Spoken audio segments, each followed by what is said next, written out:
اس کی چیز ہے وہ واپس باڈی میں آ گئی تو آپ اسے جاگنا کہتے ہیں. اب جتنا آپ کا شعور مضبوط ہے آپ کو یاد رہتا ہے کہ آپ کی روح وہاں کیا کرتی رہی ہے کرتے. موت اور نیند کا یہ ڈفرنس اس طرح بھی بیان کیا جاتا ہے کہ خوش نصیبی یہ اس لیے کہ یہ بھی ہو سکتا ہے کہ وہ واپس نہ آئے، جس کو آپ کہتے ہیں سوتے میں ہی موت ہو گئی. بہت سے لوگ سوتے میں ہی انتقال کر جاتے ہیں کیونکہ وہ سلور کارڈ سوتے میں ہی ٹوٹ جاتی ہے، ورنہ جب طبعی موت آئے گی تو بھی وہ سلور کارڈ ٹوٹ جائے گی. تو کہیں نیند کو موت کا سبسٹیٹیوٹ کہا گیا ہے، کہیں نیند کو کہا ہے اس سے موت کو سمجھو، اور کہیں کہیں یہاں تک کہ نیند کو موت کی بہن بھی کہا گیا ہے. ٹھیک ہے، کہ اس کا فائدہ کیا ہے؟ چلیے نیند موت کی بہن ہے، نیند آدھی موت ہے، نیند موت ہی ہے تقریباً جی سوائے سلور کارڈ کے. یہ جو ادیان کہہ رہے ہیں بائبل میں بھی آپ نے فرمایا کہ کچھ اسی نوعیت کی، کیونکہ یہ پروگرام ہم ختم کرنا چاہ رہے ہیں، موت کو آج ہم نے ڈیفائن کرنے کی کوشش کر لی. اس نیند والے فیکٹر کا فائدہ کیا ہے؟ ہمیں بتایا کیا جا رہا ہے اصل؟ دیکھیے، اگر انسان کو یہ مان لیا جائے کہ وہ صرف جسم ہے تو ظاہر ہے ادیان کی روشنی میں اور کسی حد تک اب تو پیراسائیکالوجی کی روشنی میں بھی یہ بات مناسب نہیں ہے کہ انسان صرف ایک فزیک ہے یا صرف ایک فزیکل ایگزسٹنس رکھتا ہے.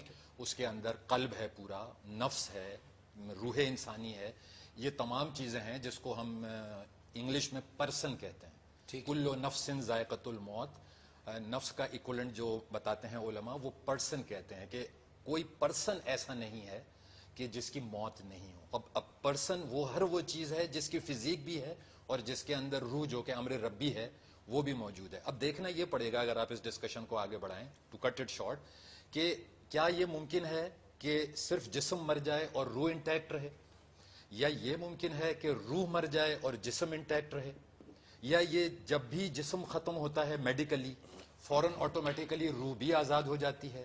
کیونکہ جب آپ تصوف وغیرہ کے علم میں جائیں اور ان کی لکھی ہوئی کتابوں کو پڑھیں تو اس میں تو یہاں تک بتایا گیا ہے کہ سانس آتی ہے، سانس آ سکتی ہے لیکن روح کی موت ہو جاتی ہے.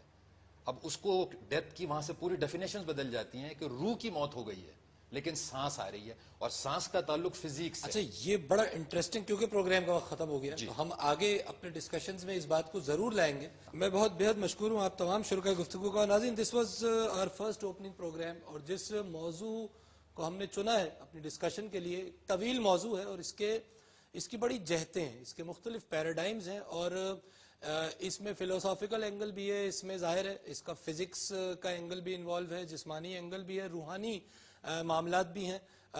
علماء اس موضوع کو شاید کسی انداز میں دیکھتے ہیں، اور صوفیہ ہو سکتا ہے کسی جگہ پر جا کر اس انداز سے ایک مختلف رنگ اس حقیقت کا ہمارے سامنے پیش کرتے ہیں. ہم کوشش کریں گے کہ اپنے آئندہ آنے والے پروگرامز میں ان تمام جہتوں کو جمع کر کے آپ کے سامنے ایک کنکارڈنٹ پکچر اس پورے موت کے سینیریو کی پیش کر سکیں. آج کے پروگرام سے کامران علی خان کو اجازت دیجیے. اللہ حافظ.